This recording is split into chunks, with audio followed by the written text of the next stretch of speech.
Welcome to These Kids Can't Wait, discovering the world of rare disease. Hello, I'm Erin Hubbard, and I'm here with my co-founders, Laurel and Lorena, and together we launched the Lost Enzyme Project, a charity that is dedicated to supporting research and raising awareness about rare disease, specifically lysosomal storage disorders. We're thrilled to have you join us for our very first episode. Today, we'll be sharing a little bit about who we are and why we started this podcast and why raising awareness for rare disease is so critical. So let's get started by telling you a little more about how the Lost Enzyme Project came to be. Laurel, do you want to kick us off? Yeah, absolutely. So I think if you can envision the three of us, we were really on separate journeys. Each kind of has a different beginning into the Lost Enzyme Project, and I think that that's kind of important to talk about a little bit and understand. Um, for me, Oliver is my oldest son, and my journey really began after he had his bone marrow transplant. And I really wanted to find, a seat at the table with rare disease for beta mastocytosis. And it was difficult to do because at that time, Oliver, was the only patient diagnosed in the United States. And there wasn't any singular advocacy group for beta mastocytosis. So, sort of step one in my recipe for, how do we create a foundation, a project, how do we get new medicine made, was really to find a way to advocate. And so for me, that started with joining the International Society for Mastocytosis and Related Diseases, the ISMRD. And that really allowed me not only to have better access internationally to what was happening in the beta mastocytosis community, but it essentially made me the hub for new families that were getting diagnosed. And so that's how I met you, Erin, and I met you, Lorena, because, when you were diagnosed, Erin, you reached out to me and we had a conversation, and similarly, Lorena, when Dean was diagnosed, we were able to hook up and talk about, you know, essentially what we knew so far about beta mastocytosis. And for our listeners, will you tell them what ISMRD is and what it stands for? Yeah. So it is the International Society for Mastocytosis and Related Diseases, and it supports 9 glycoprotein disorders. And these are ultra orphan, meaning ultra rare disorders. And beta mastocytosis is one of those. Thank you. Yeah. Yeah, absolutely. So we all connected, and I think we have a shared passion. Um, do you guys remember when you first talked to me? I remember when I first talked to you, Laurel. It was the day before Skylar's first birthday, and you kind of explained to me what beta mastocytosis was in more detail than what the doctor could tell me about beta mastocytosis, and that was a life-changing day. We realized the magnitude of her condition and what life was going to look like, going forward. And yeah, it had a huge impact on us. Yeah, kind of similar. I think when Dean was diagnosed with beta mastocytosis after his genetic counseling appointment with Dr. Kimonis, I was really grateful that they kind of did a blast email to kind of let other geneticists out there know that they had a patient. And one of those doctors was connected to Laurel, and they were very helpful by saying, "Hey, why don't you connect with this other parent?"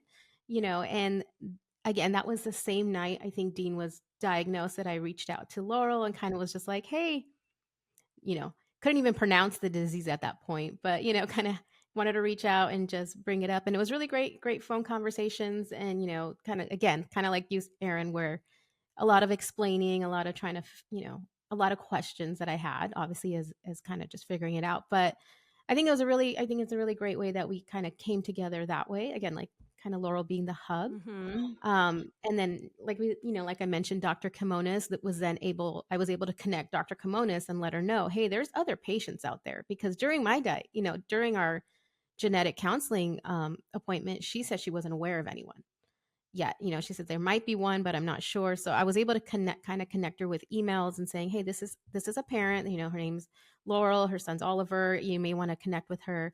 And I think that's kind of what started our journey, down this path. Yeah. I remember talking to you guys, and it was such a weighing thing that I didn't want to scare you, and yet I knew the information. It's really hard to digest. And I think what also complicates things is that with Dean and Skylar and Oliver, with this disease, the phenotype ranges so greatly, meaning like all of our kids are at a different place and they're all presenting a little bit differently. And so we're all in a little bit different situation, even though we're in the same boat. And it can be so hard to have these discussions because Mm-hmm. there's a lot going on behind them. Yeah. And at what point did Kimonis jump in and decide she was going to help us create a treatment for beta manocytosis? Well, I think that, once we had all connected, I was going to be going to the World Symposium for Rare Disease, which was going to be my first time attending that event in 2023. And I was going as a ISMRD representative. And so I had some meetings, set up with that through the ISMRD with various entities. And it was really exciting because Virginia Kimonos was going to be there. And I knew from talking to Lorena that, she was really interested. She had expressed a desire, to work on the disease because she had a clinical lab as well as, being, I think she sees outpatient, doesn't she, Lorena? Yeah, Dean's one of her Yeah. Oh, patients. duh. Duh, Laurel. Too much going on in my brain. Anyway, and so it's kind of a wild story because we get down there and first day was awesome, goes according to plan. Second day is great. And in the meantime, I'm getting phone calls from home, and all of my boys are horribly sick with a stomach bug. And so that third day, I remember I was meeting with Kiesi, and I started to feel queasy myself. And it threw the rest of the week off because I got horribly sick and I was confined to my hotel room. And I had set up a meeting with Virginia to kind of talk about next steps and, what she needed, what she envisioned. And By this point, I had already had this really wonderful meeting before I got sick with JCR. And I was able to it was just serendipity. I was seated next to the vice president of JCR, Matthias Schmidt, and we had such a lovely conversation. And I just, sometimes it's so hard to feel like someone gets what you're saying or they really understand where you're coming from with rare disease because it's such an extreme that most people, even clinicians, often don't understand what we're facing. And he was so empathetic, and there was such a sense of being seen, which it's just an incredible feeling to have that sense of connection with someone. And so he had said, Laurel, I can't promise you anything, but I'm going to do what I can to help you.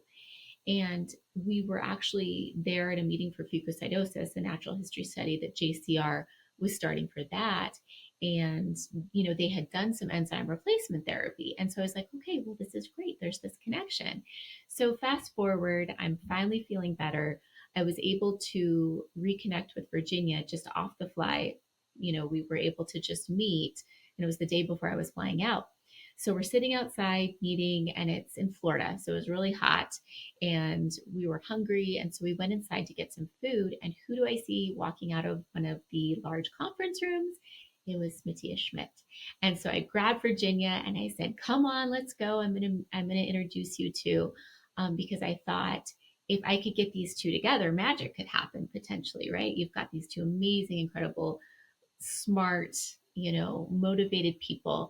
And so they met, and that was kind of the start of things, really. I mean, as far as having an enzyme replacement come on board, Mm-hmm.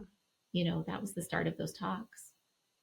And that's life changing for our families. So we're so grateful that you made those connections and you were willing to go outside your comfort zone and run after, uh, Matthias. And that's one thing I noticed at the last convention too, was you're like, oh, we need to catch that person. Let's go talk to him. And you're the one running after them and making connections. So you're an inspiration to us all. We're so grateful that you Oh, did that thank because you. now Kimonos Labs is helping to create this enzyme replacement therapy, and JCR Pharmaceuticals is delivering the enzyme to us, and we're in the mouse model stage.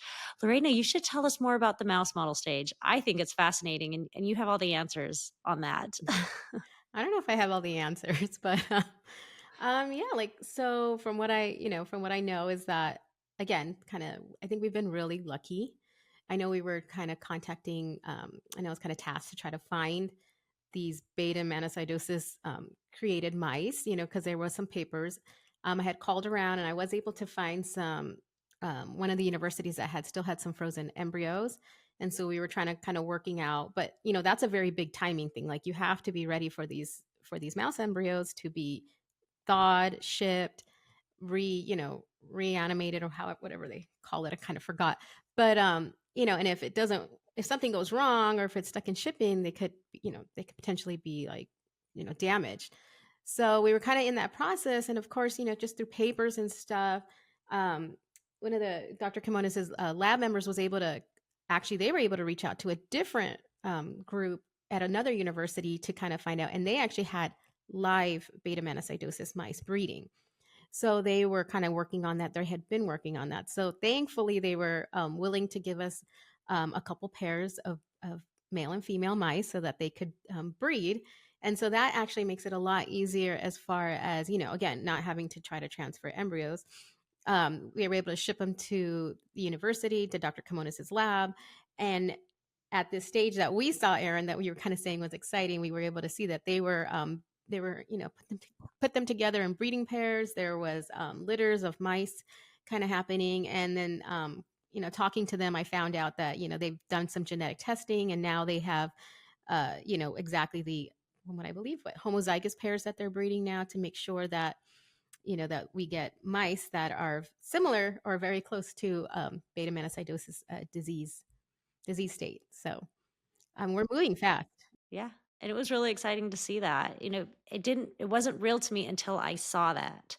And I was like, "Oh my gosh, those are beta mice. Like it's really happening. This treatment is really developing and we are going to have an enzyme replacement therapy in the next couple years."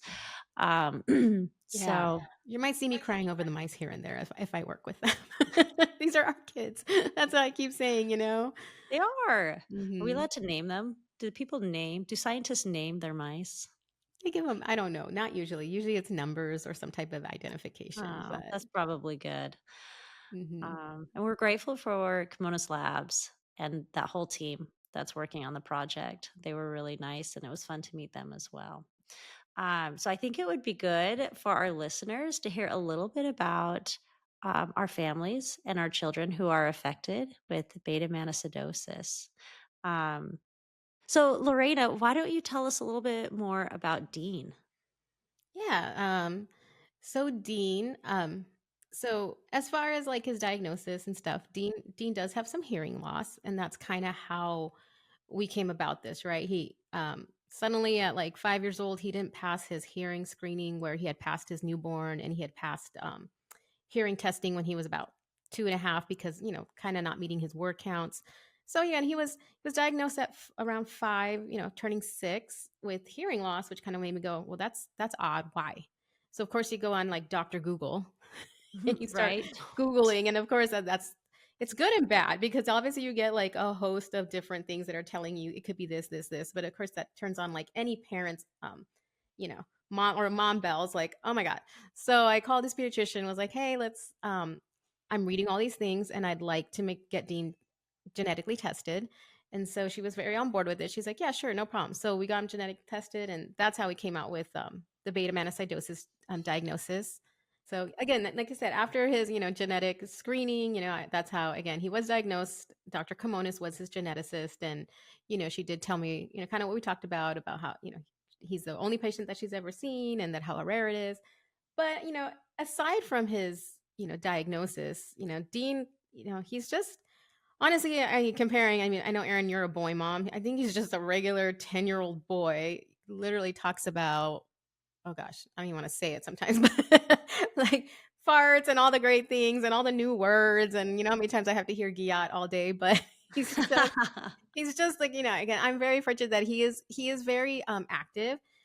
Right now it seems that his progression is just the hearing loss and some learning difficulties, but nothing that isn't managed right now in school with an IEP, and he has additional speech therapist, and he does have a lot of help, which I'm really grateful for in the school district, and and his doctors. But right now he's in baseball, so he's they're starting baseball season, and he's going to practice, and learning again relearning how to like hit the ball and run the bases. He likes sports. He's really into now, which I hate as a mom, but he's really into video games right now. He's in that age, so we have to kind of accept that. So, of course, grandma and grandpa bought him video games He's sets working on and his fine motor skills, working right? on his fine motor skills, Yeah. and so yeah. But he keeps asking me if he can play GTA, and I'm like, no. But again, that's kind of where he's at, and I'm again I have to. My husband has to remind me, or had to remind me, because again, you can't go like any parent who's kind of hearing these things and seeing them too. Like I said, and kind of seeing what could happen.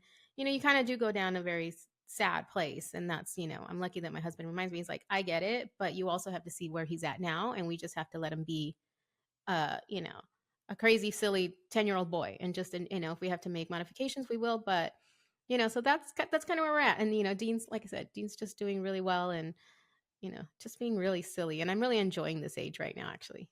Yeah. And I don't think it was a coincidence that we found each other within a year. I think it's a tender mercy that we were able to connect when we did, and all our kids, were diagnosed when they were. Because for me, I was going through not just a hard time dealing with Skylar's diagnosis. We were also trying to adopt her, and it was nice having other moms with kids with these conditions to connect with and work through some of these issues with. But like I said, Skylar came into our home when she was 1 month old. She came straight from the hospital, the NICU, and the DCS told us, we have a perfectly healthy baby girl for you. She was abandoned. Can we bring her to you within the hour? And I said, yeah, absolutely. Bring her on over. And we were so excited to finally have, that little girl. And she was 4.5 pounds. And I felt like I was going to break her when I first picked her up. She was so itty bitty. And just looking at her, you could kind of tell something's not right. We thought maybe it was Down syndrome. She kind of had a little bit of that bossing, and the prominent eyebrows. So, we wondered about her family history. But then a couple months after she came into our home, we were watching the Super Bowl, and we realized she was sleeping through one of the most chaotic times, where all my boys were screaming at the TV and cheering and jumping off the couch. And she was asleep through all of it. And that's when we kind of realized, okay, she's got some hearing loss, obviously. Let's get her into the doctor. And then it was a couple weeks after that, we were swimming at my friend's house, and we were putting Skylar in her swimsuit to get her ready to go into the pool. And we saw all these red spots on her belly. And my friend's like, that doesn't look right. I would get her in. So now the pediatrician had two, odd phenomena going on. She had hearing loss and she had cherry red spots. Let's get you into geneticist. The geneticist did the genome sequencing test and came back with beta manocytosis. And even the geneticist is like, there's really nothing I can tell you about this other than what is, on the internet and Google. As far as I know, there's no other patients and there's no cure. And that was it. And so then I did a little research and I found ISMRD, and I think I sent an instant message, or I messaged um, somebody at ISMRD who got me in contact with Laurel, and Laurel explained it all to me. This is what it is. This is what you need to expect, and which is heartbreaking to hear for the first time. And after that, we just wanted to do everything we could for Skylar and make sure she had the happiest life. And we were determined to adopt her and make sure she had everything she needed. And so when we heard there was a chance to develop this treatment, we were on board 100%. You know, we want to stop the progression. So as of today, she's got hearing loss, she's legally blind, and she has dysphagia. And she, about 6 months ago, she was no longer able to eat, and just chronic infections. And a couple months out of the year, she'll get something called erythromelalgia, which is burning in her hands and feet. It's a form of peripheral neuropathy. And so she's usually on a lot of pain medication when that hits. So, like I said, we want to do everything we can to kind of um, stop this condition in its tracks, and hopefully that's what ERT, enzyme replacement therapy, will do. And we've talked back and forth about doing the bone marrow transplant, but Skylar's so fragile. It's so hard to make that decision whether or not to do it, just because there is a chance of losing her during that process. So, Laurel, tell us a little bit about Oliver and a little bit about his bone marrow transplant. Okay.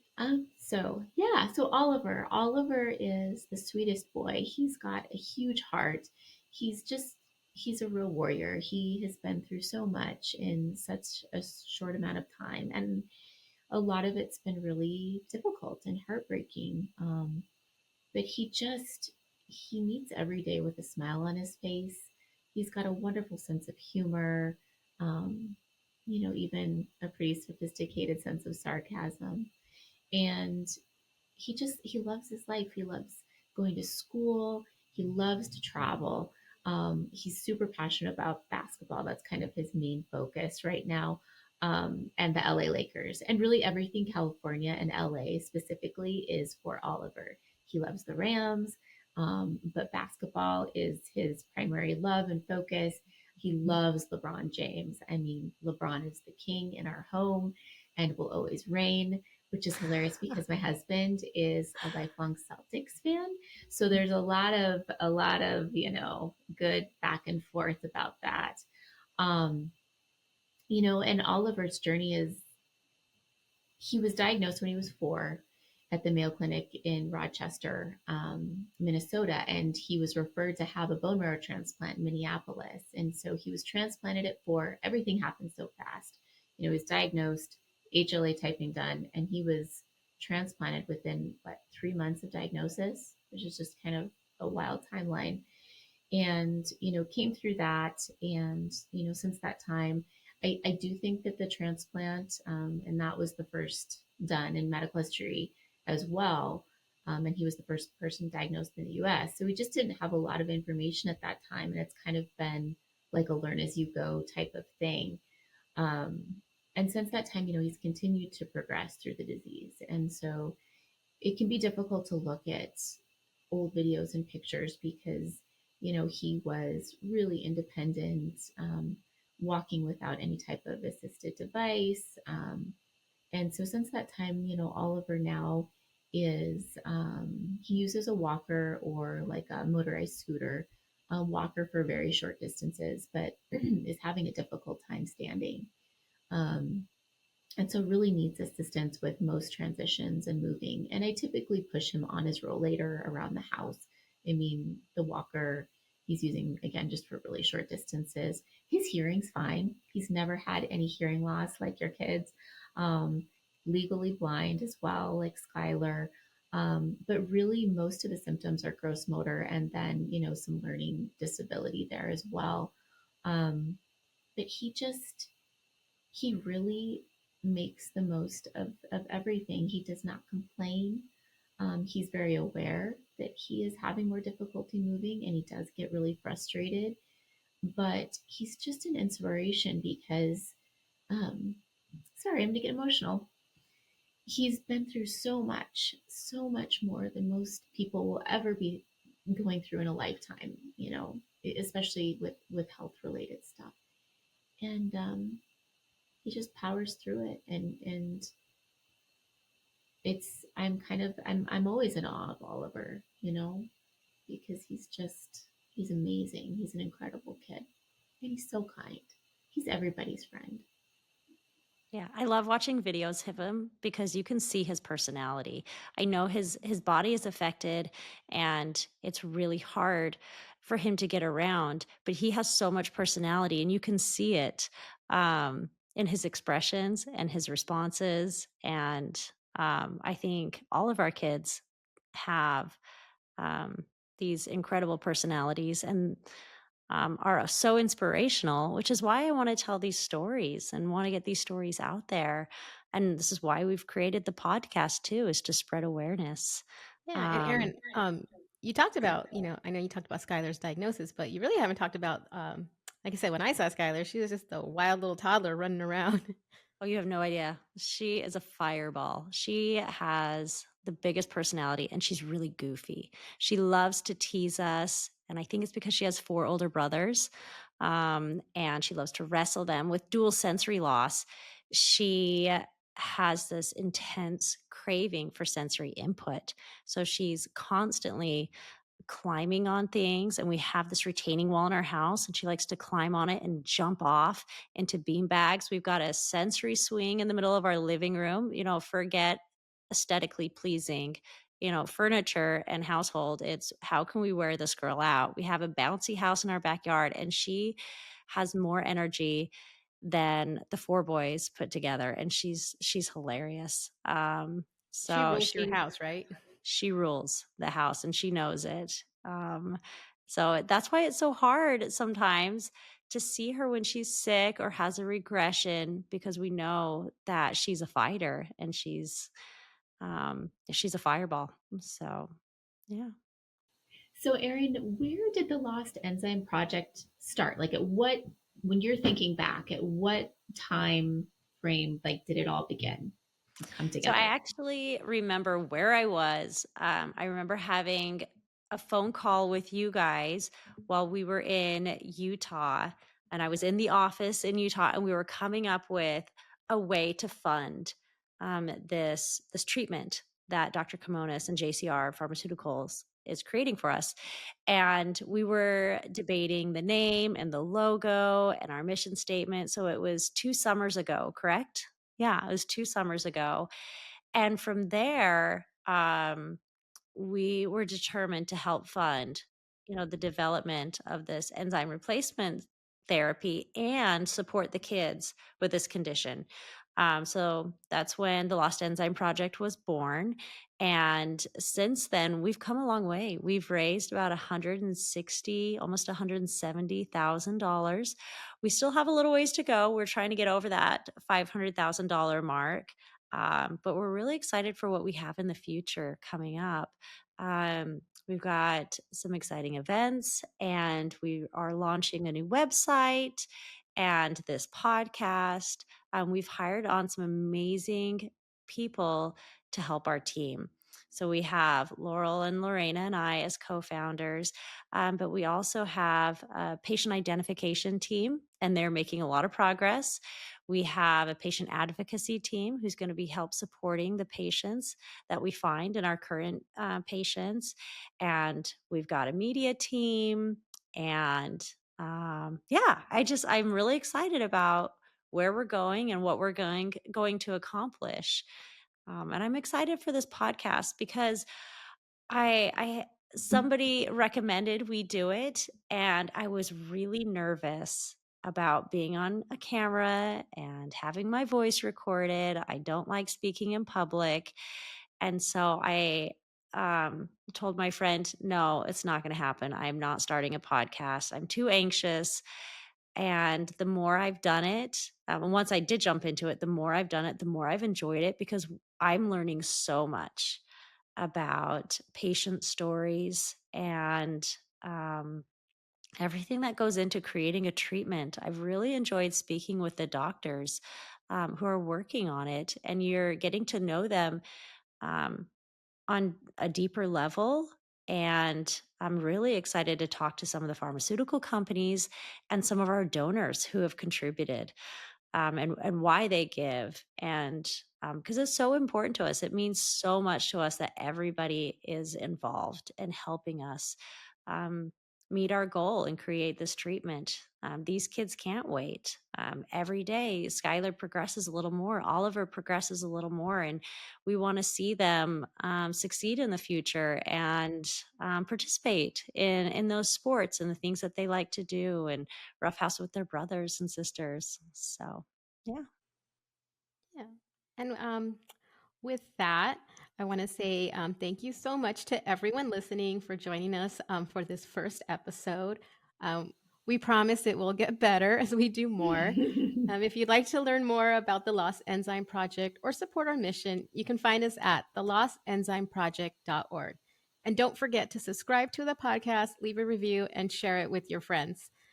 Until next time, take care, and remember, these kids can't wait. Thank you. Thank you. Thank you. Thank you for joining us on These Kids Can't Wait. Every story shared brings us one step closer to awareness, advocacy, and action. If you've been inspired, please subscribe, leave a review, and share this episode. To learn more about the Lost Enzyme Project or donate to the cause, you can visit our website, Instagram, or Facebook page. Those links will be provided in the show notes below.